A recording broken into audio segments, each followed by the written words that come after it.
Pád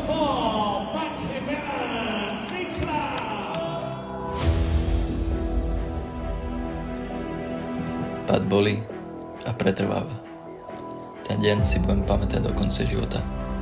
Ale poďme na to pekne pomaly a od začiatku.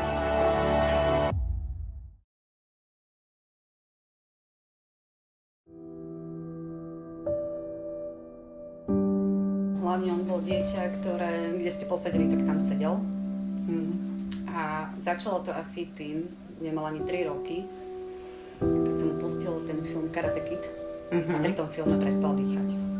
No, už sme vedeli, že nebude z neho ani futbalista, ani hokejista.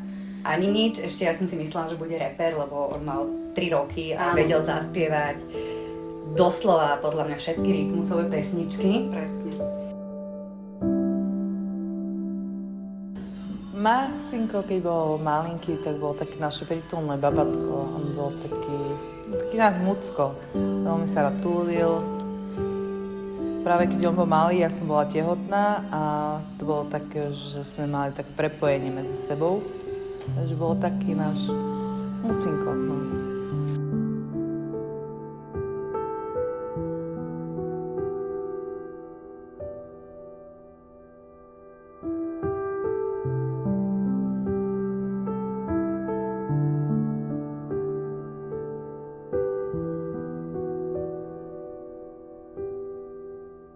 Bývali sme v jednoizbovom byte.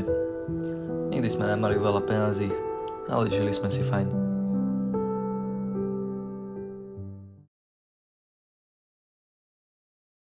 Ja ako otec berem ten šport, alebo berem ho vlastne normálne. Zase jeho mama to brala troška ináč, lebo je to predsa mamina. Hej, bola proti tomu a vlastne sa jej to nelúbilo, že hovorila, že bijú malého chlapca svojho, Maxinka, ale nejak to prekúsala a teraz to bere normálne. Keď dovršil 5 rokov, tak ho tatino vlastne začal brávať do boxerne. A predtým chodil na Aikido, že? Aikido práve, že robil v tom istom ako 5-ročný, lebo sa venoval tomu športu asi 2 roky. A tým, že sa doplňal aj s tým boxom, tak by som povedala, že sa prestal nejak vidieť. Prestalo ho to náplňať, to aikido, a stále len box a box.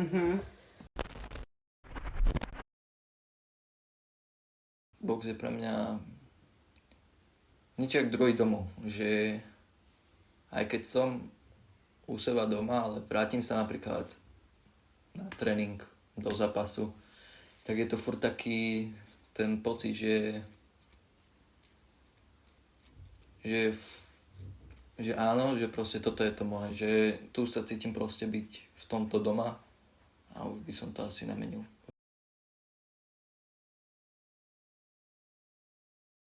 OK, takže teraz sme na tréningu hobby a máme tu chalanov napríklad ako Tobias Zelenák, ktorý bol na majstrovstvách Európy, ale ten boxuje normálne elitu.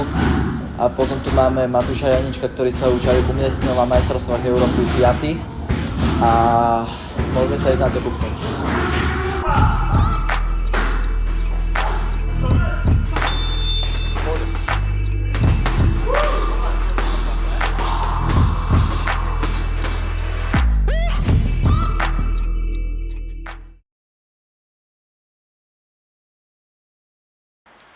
OK, takže práve vychádzam z podniku Puerto, kde som bol kúknuť jedného môjho rodinného príslušníka.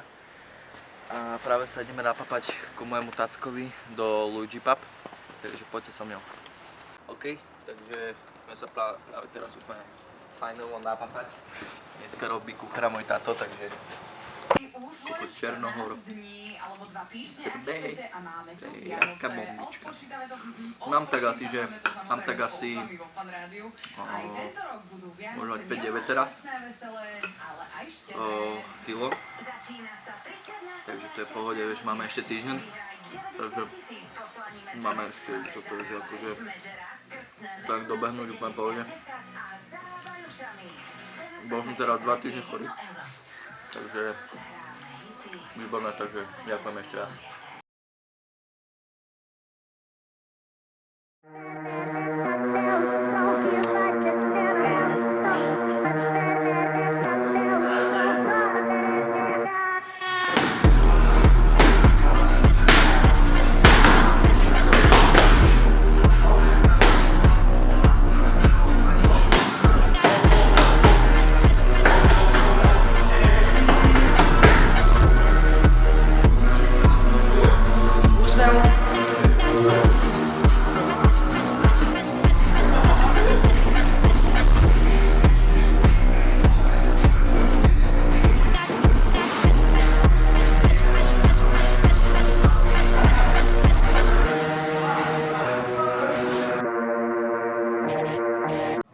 Maxom mám vzťah taký, aký sme aj mali. Berem ho jak svojho druhého syna a proste stále sa snažím držať na ním ochrannú ruku, no o toto má ťažšie, lebo som na ňoho tak prísny, jak na svojho pokorného syna, tak aj na ňoho a musí oveľa viac makať, jak ostatní.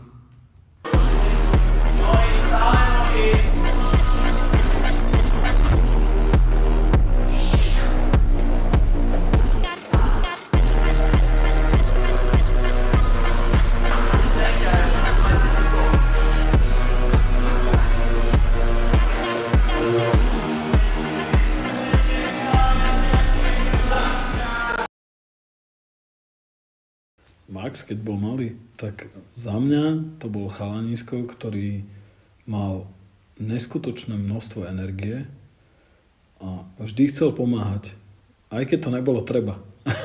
Ale vždy bol ten, ktorý chcel pomáhať, a ktorý chcel niečo riešiť, byť vždy nápomocný, a vždy byť vlastne pri dôležitých veciach. Keď sme riešili napríklad priestory pre Best Boxing Club, keď sme riešili presťahovanie vecí, keď sme riešili podujatia v Devinskej, nehovoriac o začiatkoch samotného večera boxu. Tak máme s Maxom veľmi dobrý vzťah. Už od malička až doteraz vlastne máme určite lepšie zážitky ako tie horšie a nikdy sme sa nejak moc nepohádali medzi sebou. Tak vrátim sa ku zápasu na olympijských nadiach v Devinskej Novej Vsi do finále, kde som bol knockoutovaný poľským boxerom. Mojou chybou proste to bolo také, že povedal by som aj, že som si neustriahol ego, ktoré na zápasoch možno niekedy v osobnom živote mi vyskočí. Išlo to zápas čo zápas. Pre mňa majstrovstva Slovenska som prehral proti Sebastianovi Chocholáčkovi. A rok na to som vyhral a to isté ďalšie 3 roky.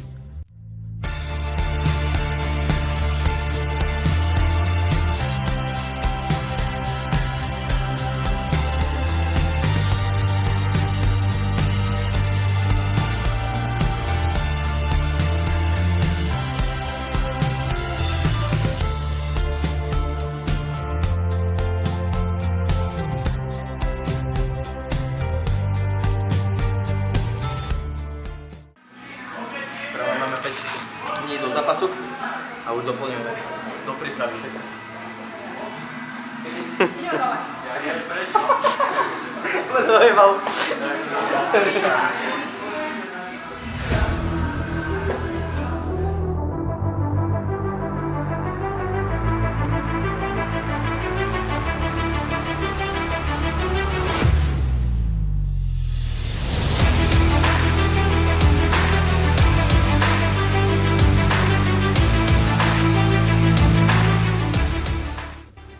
Osobitne Maxovi, nech to nevzdá, nech odboxuje všetky 3 kolá poriadne, nech do toho dá všetko, lebo myslím si, že na to má, že je to fajn boxer, len musí to chceť.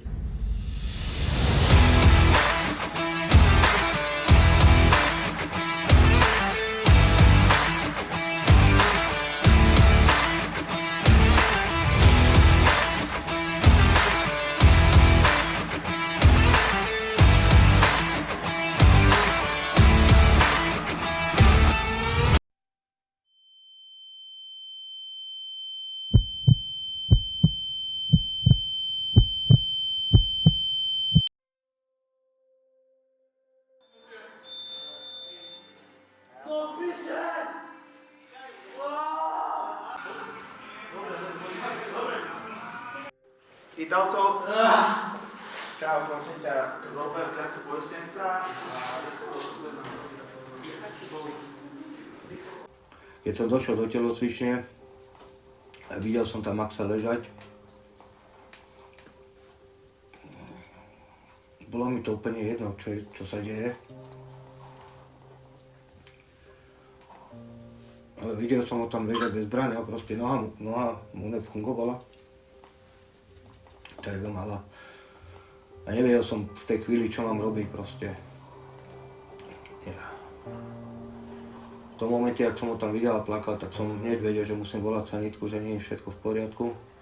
Je treba, ale nevedel som to, že takto to dopadne, že proste bude operácia. Mu budú šrobovať nohy, koleno. A že ho to vlastne odpíše na minimálne 4 až pol roka, 4 mesiace až pol roka. A sme spolu telefonovali a ešte mi hovorí, že volá Rádko, ako Maxinkov tatino, že hneď ti zavolám, mali sme videohovor na WhatsAppe a zaplo sa to video vlastne zase naspäť a ona mala, to bol taký stav, že ja som teraz, ja som si prvotne myslela, že Maxo zomrel, že ho prešlo auto alebo niečo, lebo to bolo bolo to fakt strašné, jak to prežívala, samozrejme potom aj ja. A snažila som sa ju ukludniť, nevedeli sme v podstate, čo sa deje, iba také trošku informácie sme mali v podstate od Maximovho tatina. No a Áďa rýchlo, obliekam sa, ideme, kramáre.